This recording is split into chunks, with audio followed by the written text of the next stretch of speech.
প্রিয় বন্ধুরা, গিলেতলা চিড়িয়াখানার ভিতরে হরিণের যে দৃশ্য আছে, যে হরিণ আছে, সেই ডোরাকাটা হরিণই আপনাদের মাঝে দেখানোর চেষ্টা করছি। আমি কাজী তানভীর, সেই গিলেতলা চিড়িয়াখানা থেকে এখানে হরিণ আছে, হরিণ দেখাচ্ছি।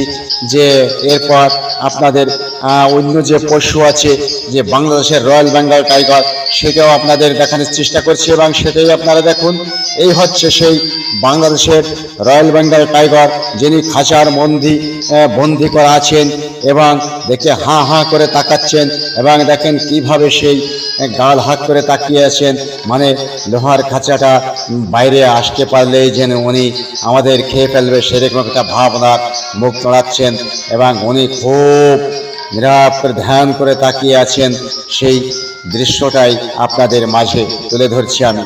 দেখেন, এক বিশাল যে রয়্যাল বেঙ্গল টাইগার বলে যে বাঘ, সেই বাঘটি আমি আপনাদের দেখানোর চেষ্টা করছি। ইতিমধ্যেই উনি দেখেন কি করতেছে, গাল হাত করে আছেন, মানে ওনার যে দৃশ্য, ওনার যে ভাবমূর্তি, সেটা দেখলেই কেমন যেন চমকে উঠতে হচ্ছে এবং কী অবস্থায় ঘিরা আছেন উনি ধোয়ার খাঁচার ভিতরেও।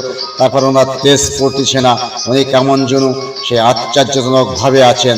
সেই দৃশ্যটাই আপনাদের মাঝে তুলে ধরছি আমি কাজী তানভীর।